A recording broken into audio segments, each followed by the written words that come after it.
இயேசு கிறிஸ்துவில் அன்பார்ந்த சகோதர சகோதரிகளே, உங்கள் அனைவருக்கும் எனது காலை வணக்கத்தை தெரிவித்துக் கொள்கிறேன். அருமையானவர்களே, இந்த நாள் நம்முடைய வாழ்க்கையிலே ஒரு மகிழ்ச்சி நாளாக இருக்கிறது. இந்த நாளின் செய்தி நம்முடைய வாழ்க்கையிலே அன்பை பெருகச் செய்யும். அருமையானவர்களே,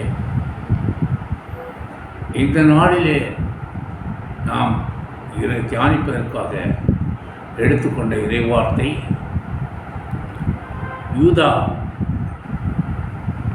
எழுதிய திருமுகத்தில் 2வது இறைவார்த்தை.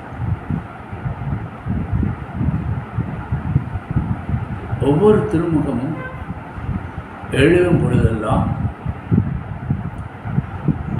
அதை எழுதுகிற ஆசிரியர்கள் ஒரு வாழ்த்து செய்தியோடு எழுதுவார்கள். அமிதமான ஒரு செய்தி தான் யூதா நமக்கு இந்த இறைவார்த்தையை கொடுத்திருப்பது. அது இவ்வாறு கூறுகிறது: இரக்கமும் அமைதியும் அன்பும் உங்களில் பெருகுக என்று கூறுகிறார். 3 காரியங்களை பற்றி இதை கூறுகிற 3 ஆசீர்வாதங்கள்.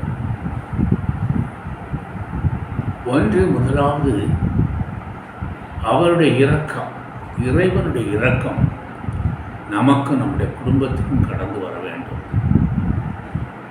இரக்கமுடையோர் பேறு பெற்று நாம் மற்றவர்களுக்கு இறங்கும் பொழுது அவர் நம்மிலே இறங்குவார்.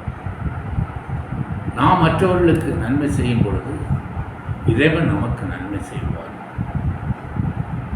எனவே அவருடைய இரக்கமும் நம்மில் என்றும் தங்கியிருக்க வேண்டும்.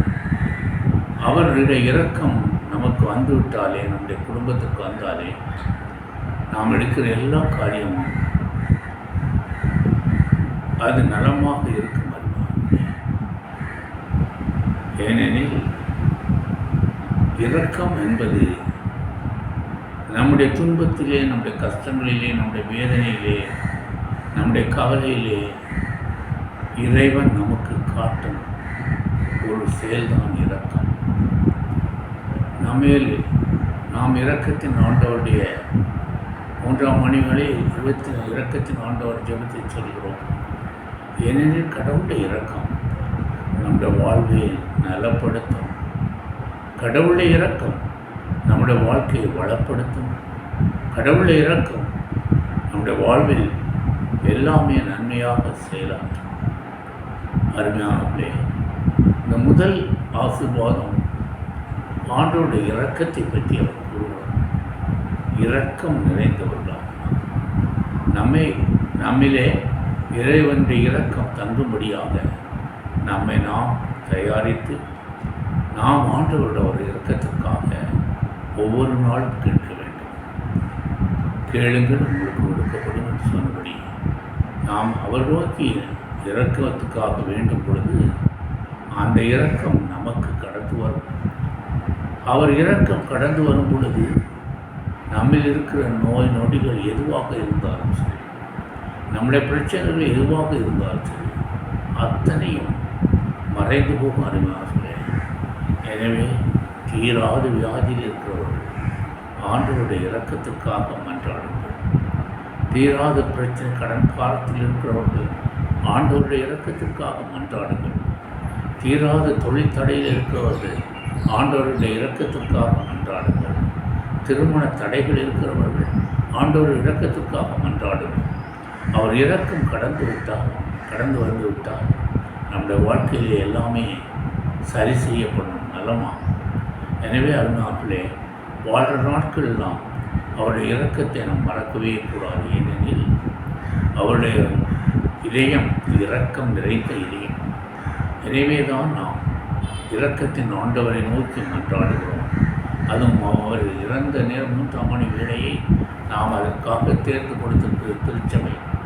எனவே அந்த 3ஆம் மணி வேளையிலே இரக்கத்தின் ஜெபத்தை நாம் செய்யும் பொழுது அதற்கு பலன் இருக்கிறது என்று வேதம் கூறுகிறது, திருச்சபை நமக்கு கூறுகிறது. எனவே இரக்கத்திற்காக நாம் ஒவ்வொருவரும் அனுதினம் அன்றாட முயற்சி எடுங்கள்.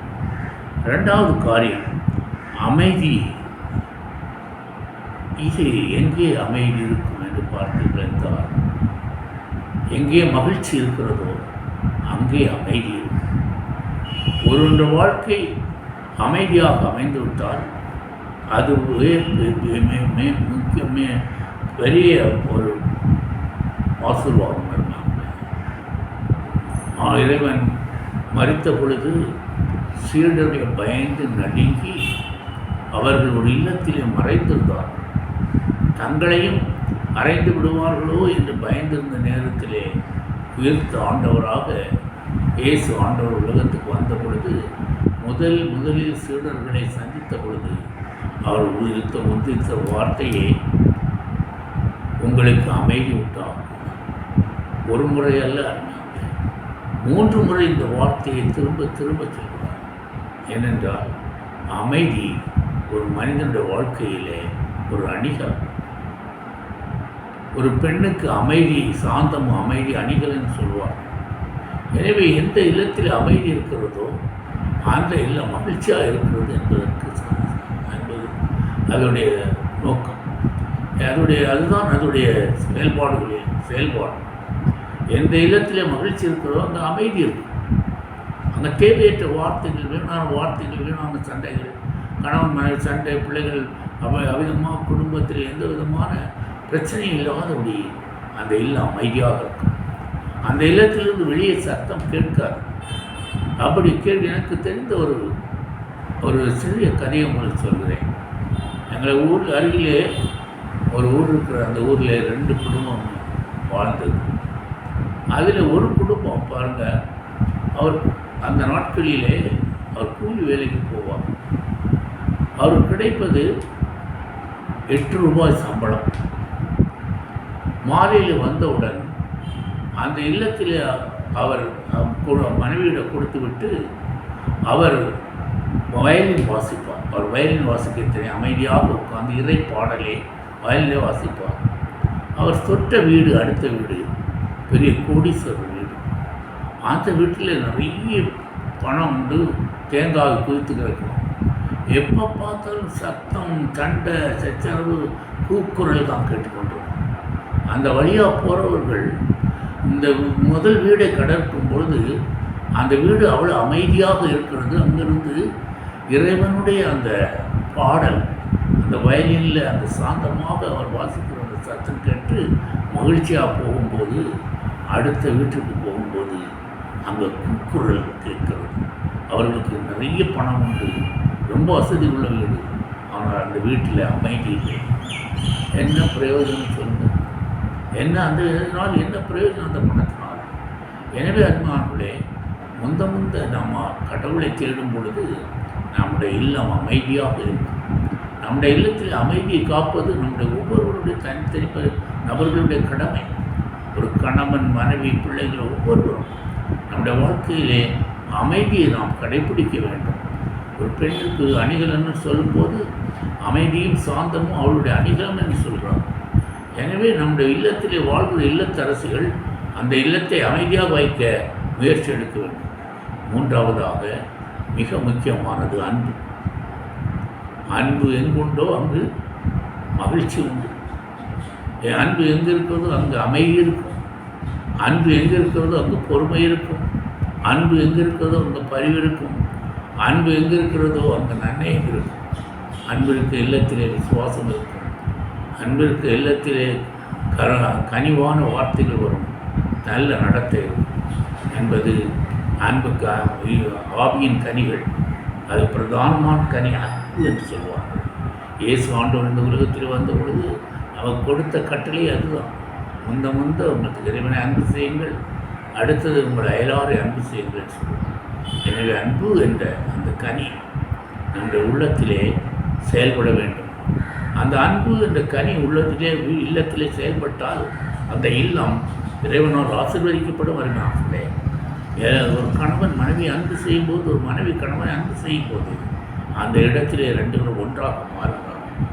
இருவரும் ஒருவராக மாறிவிடுவார். அதுபோல் பிள்ளைகளை அன்பு செய்யும்போது பிள்ளைகள் ஆசீர்வதிக்கப்படுவார்கள். பெற்றோர்களும் ஒருவர் அன்பு செய்து நல்வழி வாழ்வார். எனவே அன்பு என்ற பிரதான கனியை நம்ம ஒவ்வொருவரும் நம்முடைய இல்லத்திலே செலுத்தி நம்முடைய இல்லம் ஒரு அன்பு நிறைந்த இல்லமாக, நம்முடைய வாழ்வு ஒரு அன்பு நிறைந்த இல்லமாக மாற்றும்படி நீங்கள் ஒவ்வொருவரும் முயற்சி எடுக்கும்படி அன்பாக கேட்டுக்கொள்கிறேன். அன்பு தந்தை இறைவா, நீர் கூறியபடி இந்த உங்கள் ஆண்டவரை அன்பு செய்யுங்கள். இரண்டாவது கட்டளையாக உங்களுடைய அயலானை அன்பு செய்யுங்கள் என்று கூறினேன். இந்த கட்டளைகளை கடைபிடித்து உங்கள் வாழ்க்கையை நாங்கள் சரிப்படுத்தி ஒரு உண்மையான அன்பை ஒருவருக்கு ஒருவர் செலுத்தி ஒரு மகிழ்ச்சியான அமைதியான ஒரு இரக்கம் என்ற வாழ்க்கையை நாம் கட்டி எழுப்ப எங்களை நீர் ஆசீர்வதிக்கும்படியாக இயேசு நாமத்திலே மன்றாடுகிறேன். ஆமென்.